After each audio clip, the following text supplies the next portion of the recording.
के प्रति आपकी लगन नहीं लगी, आपने भगवान का नाम जपना आरंभ नहीं कर दिया, तब तक आप जो भजन का सही स्वरूप है वो आपके समझ में ही नहीं आएगा। भजन की 4 अवस्थाएं होती हैं, 4 स्थितियां होती हैं। नाम, रूप, लीला और धाम। इसमें पहला होता है नाम, क्योंकि नाम से ही भजन की जागृति होती है और यही नाम आपको परम पद तक पहुंचाकर तभी शांत होता है। बीच में आपको कहीं विराम नहीं। एक ही नाम को 4 श्रेणियों से जपा जाता है। पूज्य अनुसुईया के महाराज जी कहें, परमहंस जी महाराज जी बताया करें कि हो बैखरी, मध्यमा, पश्चंती और परा, इन 4 श्रेणियों से किसी नाम का जाप होता है। बैखरी उसे कहते हैं जो व्यक्त हो जाए। जैसे आप इस ढंग से नाम का जाप करें कि ये सबको सुनाई पड़े, जैसे ओम ओम ओम ओम। राम जपते हो तो राम राम राम राम, इस ढंग से जाप करें कि ये सबको सुनाई पड़े। खूब लव लगा कर जाप करें, खूब मन से जाप करें, पूरी श्रद्धा से जाप करें। तो इससे धीरे धीरे आपका अभ्यास सूक्ष्म होता जाएगा। मन में इस नाम को ये ढलने लगेगा। मन में जो आप नाम तेजी से जो जोर से जप रहे हैं वो धीरे धीरे आपके मन में वो नाम वो ढलने लगेगा। और जहां फिर आप धीरे धीरे इसी नाम को जो जोर से जप रहे हैं फिर आप मन से जपना आरंभ कर देंगे, श्वास में जपना आरंभ कर देंगे। फिर जब यही नाम जब मन में टिकने की क्षमता आ गई तो मध्यमा, मध्यम अर्थात धीरे धीरे। यह उच्चारण ये कंठ से होता है। जीभ थोड़ा थोड़ा वो हिले, उसका आप सहारा ले सकते हैं। और नाम का उच्चारण इस ढंग से करें, इस प्रकार से करें कि वह केवल आप ही कहें और आप ही सुने। यदि कोई बगल में बैठा हो तो उसे न सुनाई पड़े। आप नाम स्वयं जपें और स्वयं सुने भी। 24 घंटे बैखरी से जपें, किंतु यदि 10-5 मिनट भी मध्यमा से जपने की क्षमता आप में आ गई तो यह उस 24 घंटे के नाम जपने की बराबरी कर लेता है। तो पहले बैखरी जैसे कीर्तन होता है, फिर मध्यमा, इसको बैठकर शांत एकांत में बैठकर धीरे धीरे नाम जपो। फिर वाणी जबकि तीसरी जब उन्नत अवस्था इसकी होती है तो वो है पश्चंती।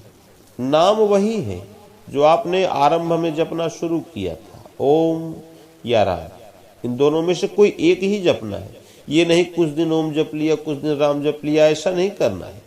एक नाम, चाहे ओम जपो चाहे राम जपो, तो नाम वही रहेगा। केवल ये चिंतन का जो विधान है, चिंतन का जो ये तरीका है, इसमें परिवर्तन होता जाता है। फिर तीसरी अवस्था में इसे पश्चंती वाणी के जप का स्तर आपको प्राप्त हो जाएगा।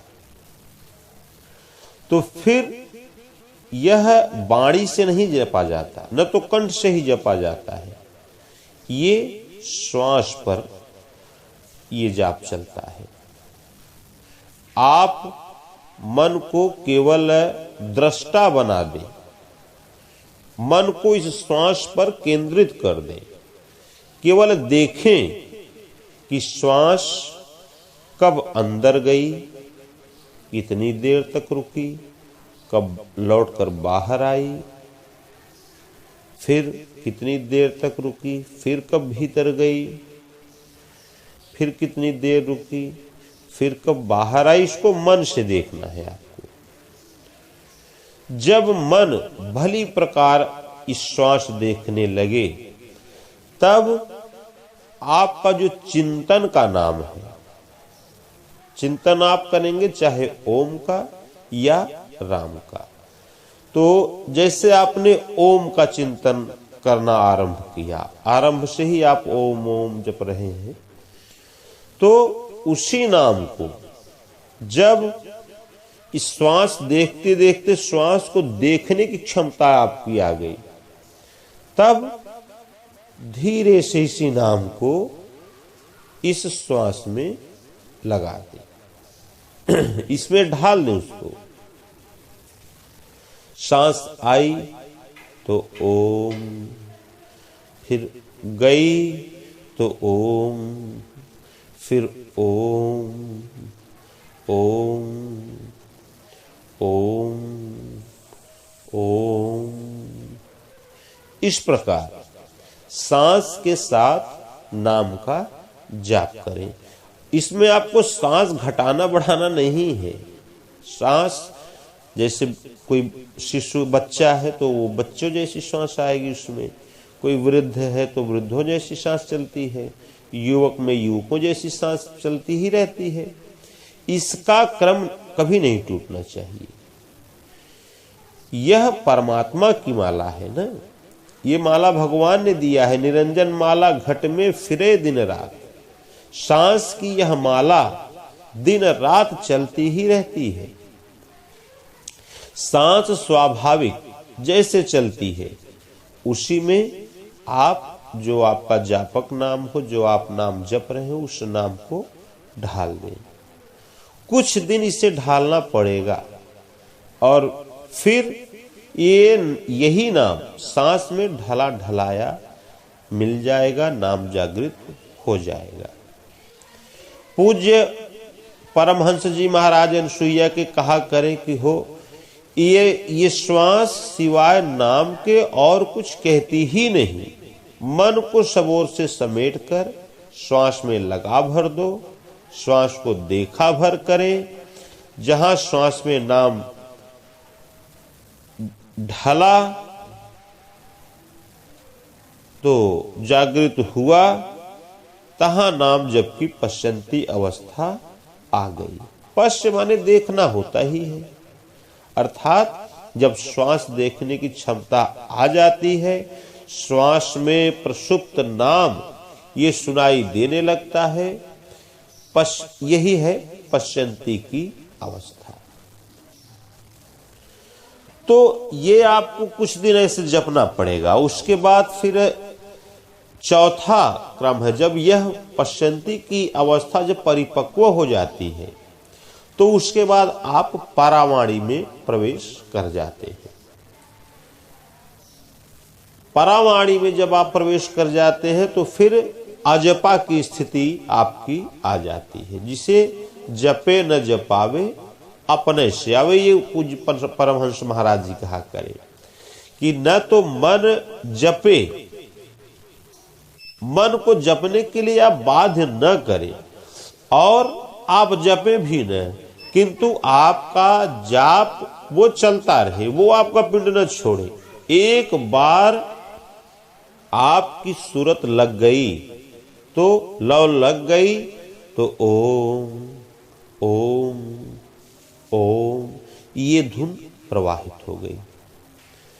भजन के आरंभ से मन का धरातल वासनाओं की ओर भागना होता है।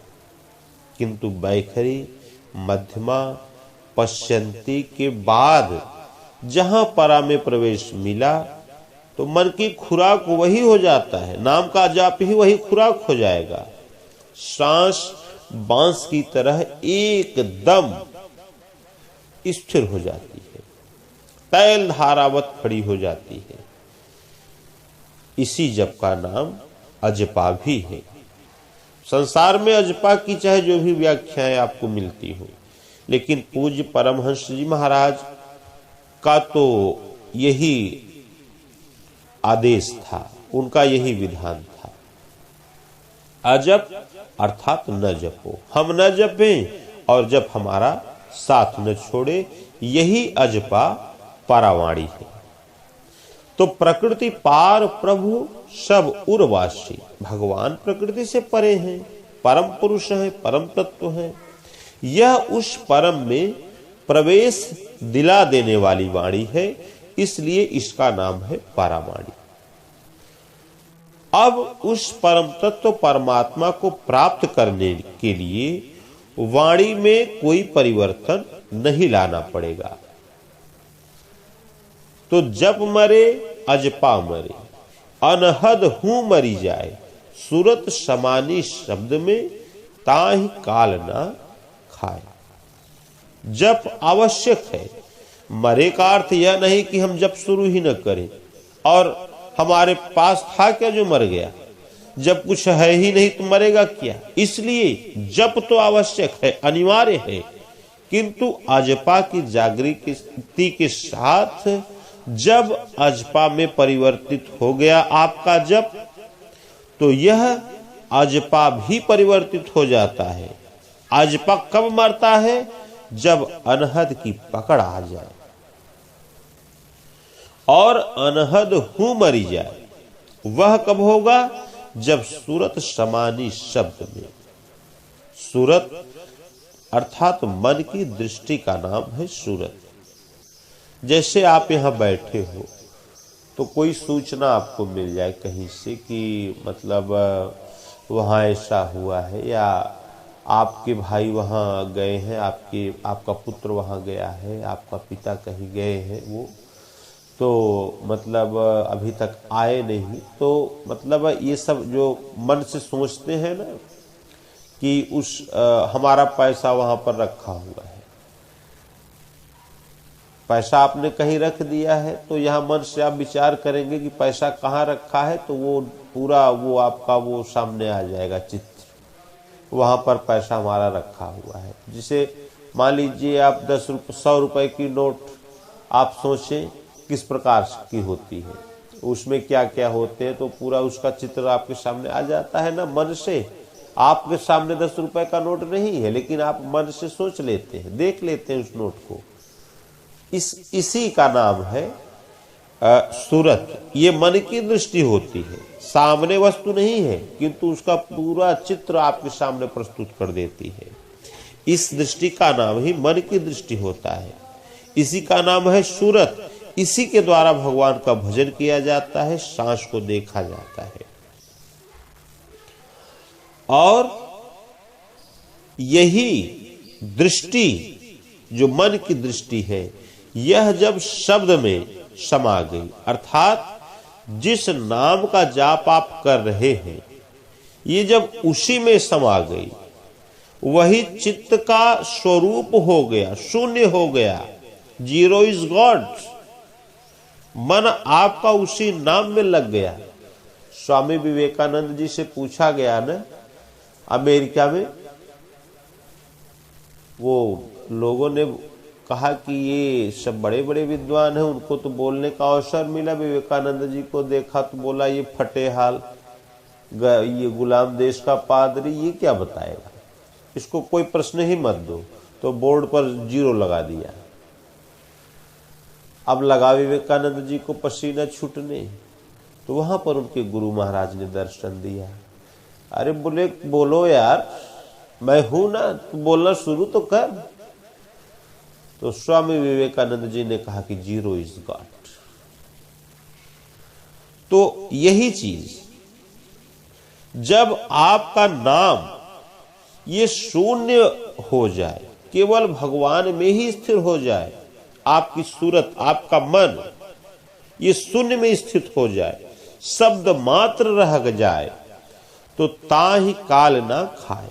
तत्क्षण काल से परे अकाल पुरुष परमात्मा आप में दृष्टि बन जाएंगे, सामने स्वयं खड़े हो जाएंगे। आप अगर नहीं समझते हैं तो वो समझा लेंगे, आप नहीं मानेंगे तब भी वह आप मना लेंगे, क्योंकि भगवान सर्वसमर्थ सत्ता का नाम है।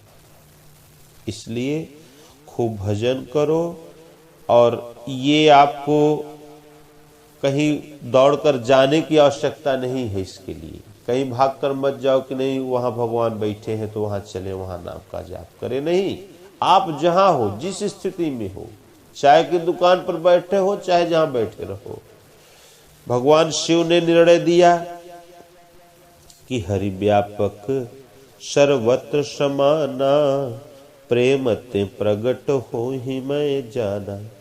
भगवान सर्वत्र है, कण कण में विद्यमान है। उन्हें प्राप्त करने का केवल एक माध्यम है प्रेम। खूब प्रेम से भगवान का नाम जपो। और भगवान कहते हैं कि यदि भगवान से प्रेम नहीं है तो श्रद्धा विहीन होमा हुआ हवन, दिया हुआ दान, किया हुआ कर्म, तपा हुआ तप और जपा हुआ जप सब व्यर्थ हो जाता है, जैसे कुछ हुआ ही नहीं। तो इसलिए श्रद्धावान लभते ज्ञानम तत्परः संयतेन्द्रियः, ज्ञानम लब्ध्वा पराम शांतिम अचिरेणाधिगच्छति। श्रद्धावान संयतेन्द्रिय पुरुष ही ज्ञान प्राप्त करता है। तो जिस क्षण ज्ञान तत्क्षण स्थिति प्राप्त करता है। जब भगवान का आपको साक्षात्कार होता है, भगवान जब आपको मिल जाते हैं, तो फिर आप उन्हीं भगवान में समाहित हो जाते हैं। जानत तुम्हें ही हो जाए। तो श्रद्धा, प्रेम, भाव, स्नेह ये सब पर्यायवाची शब्द हैं। तो खूब नाम का जाप करो, खूब श्रद्धा से जाप करो। भगवान से जहां आपकी डोर लगी तो भगवान जानते हैं आपको क्या चाहिए, सब कुछ प्रदान करेंगे। इसलिए खूब नाम का जाप करो, खूब श्रद्धा से जपो, चाहे ओम जपो या राम जपो। माला मुद्रा का फेरे का चंदन घिसे लिलारा, जटा रखावत मूड़ मुड़ावत, अंग लपेटत छारा, अवधू भजन भेद कछु नारा। माला फेरने से, चंदन लगा लेने से, सिरमुड़ा लेने से